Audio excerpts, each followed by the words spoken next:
واقعہ کربلا انسانی تاریخ کا ایک ایسا واقعہ جسے سن کر ہر مسلمان کی آنکھ اشکبار ہو جاتی ہے۔ جہاں یہ واقعہ صبر و استقامت کی مثال پیش کرتا ہے، وہیں اس واقعہ سے ایسے بے شمار واقعات کی کڑیاں جڑی ہیں جن کو سن کر ایمان تر و تازہ ہو جاتا ہے۔ آج کی ویڈیو میں ہم امام حسین، ایک کبوتر اور ایک یہودی لڑکی کا ایسا واقعہ بیان کریں گے جو کہ اپنے آپ میں ایک معجزہ ہے۔ 10 محرم 61 ہجری جب نواسہ رسول کو شہید کر دیا گیا اور ان کا سر تن سے جدا کر دیا گیا، حضرت محمد صلی اللہ علیہ وآلہ وسلم کی نواسیوں کو قیدی بنا کر کربلا کے میدان سے کوفہ لے جایا گیا تو حضرت امام حسین علیہ السلام سمیت 72 شہداء کی لاشیں بے سر و سہارا میدان کربلا میں پڑی رہیں۔ اسی دوران ایک کبوتر میدان کربلا کے اوپر سے گزرا۔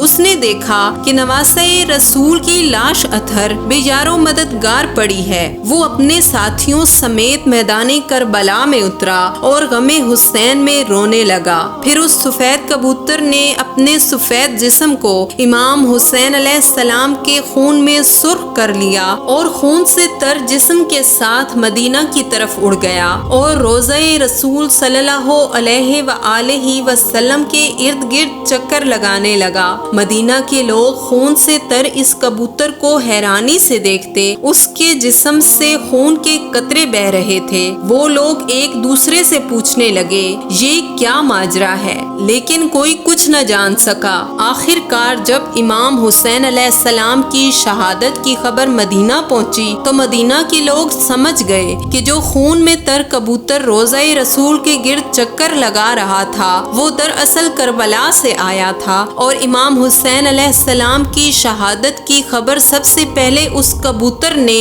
روضہ رسول تک پہنچائی۔ تاریخی کتابوں میں ایک واقعہ ملتا ہے کہ سیام نامی یہودی مدینہ کے قریب ایک گاؤں میں رہتا تھا۔ اس کی ایک خوبصورت بیٹی تھی جو کہ اچانک ایک مرض میں مبتلا ہو گئی۔ وہ لڑکی اندھی ہو گئی اور اس کے ہاتھ کام کرنا چھوڑ گئے۔ جو کوئی بھی اسے دیکھتا اس سے خوف زدہ ہو جاتا۔ لوگوں کے اس رویے نے یہودی کو اپنا گھر چھوڑنے پر مجبور کر دیا اور یوں وہ یہودی اپنی بیٹی کو ساتھ لے کر دور کہیں کسی باغ میں رہنے لگا۔ وہ سارا دن محنت مزدوری کرتا اور رات کو اپنی بیٹی کے پاس رہتا۔ ایک دن یہودی کو کام کرتے کرتے زیادہ وقت لگ گیا اور وہ گھر نہ جا سکا۔ وہاں اس کی بیٹی پریشان ہو گئی اور اس کی تلاش میں نکل پڑی اور ایک درخت کے نیچے تھک کر بیٹھ گئی۔ وہ ساری رات وہیں بیٹھی رہی۔ اس نے سنا کہ ساتھ والے درخت سے ایک کبوتر کے رونے کی آواز آ رہی ہے۔ اس کے رونے کی آواز سنتے سنتے لڑکی اس درخت کے نیچے گئی اور جو ہی اس نے اپنا چہرہ اوپر پرندے کی طرف کیا، اسی دوران کبوتر کے جسم سے خون کا قطرہ گرا اور لڑکی کی دائیں آنکھ میں پڑا۔ جیسے ہی خون آنکھ میں پڑا تو امام حسین علیہ السلام کے خون کی برکت سے اس کی دائیں آنکھ دوبارہ روشن ہو گئی۔ پھر ایک قطرہ اس لڑکی کی بائیں آنکھ میں گرا تو اس کی بائیں آنکھ بھی بالکل ٹھیک ہو گئی۔ اب اس نے اپنی روشن آنکھوں سے جیسے ہی اوپر دیکھا تو اسے سفید کبوتر نظر آیا جس کا جسم خون سے تر تھا۔ ابھی وہ دیکھ ہی رہی تھی کہ کبوتر کے جسم سے خون کے کچھ قطرے لڑکی کے جسم پر گرے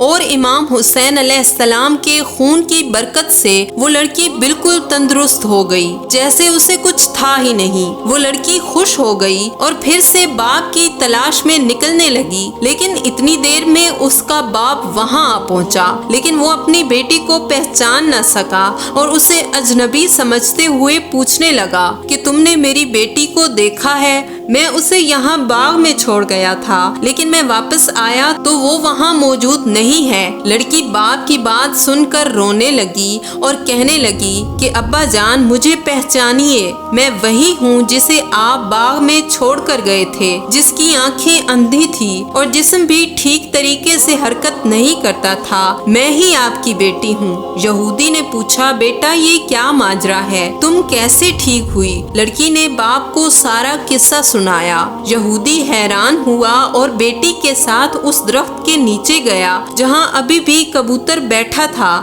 اور دردناک آواز میں رو رہا تھا۔ یہودی نے کبوتر سے پوچھا، اے پرندے، تمہارا جسم خون سے تر کیوں ہے اور تم زارو قطار کیوں رو رہے ہو؟ یہ بابرکت خون جس سے میری بیٹی صحت مند ہو گئی ہے کس کا ہے؟ کبوتر حکم خدا سے بولا کہ یہ خون نواسۂ رسول امام حسین علیہ السلام کا ہے، جنہیں اپنے بیٹوں، بھائیوں اور صحابہ سمیت میدان کربلا میں شہید کر دیا گیا ہے۔ میں انہی کے غم میں رو رہا ہوں، اور ہاں، یہ خون حسین ہی کی برکت ہے جس کی وجہ سے تمہاری لڑکی صحت مند ہو گئی ہے۔ یہ بات سن کر یہودی اور اس کی بیٹی حیران ہوئے۔ یہودی کہنے لگا کہ یقیناً حضرت محمد صلی اللہ علیہ وآلہ وسلم اور ان کا نواسہ راہ حق پر ہیں۔ اگر ایسا نہ ہوتا تو کبھی کسی عام خون میں اتنی برکت نہیں ہو سکتی جو کسی کو صحت یاب کر دے۔ اور دونوں باپ بیٹی نے اس معجزے کے بعد اسلام قبول کر لیا اور مسلمان ہو گئے۔ امید کرتی ہوں ویڈیو آپ کو پسند آئی ہوگی۔ اگر پسند آئی ہے تو اسے لائک، چینل کو سبسکرائب اور شیئر ضرور کیجیے گا۔ اس کے ساتھ ہی مجھے دیجیے اجازت۔ اللہ آپ کا حامی و ناصر ہو۔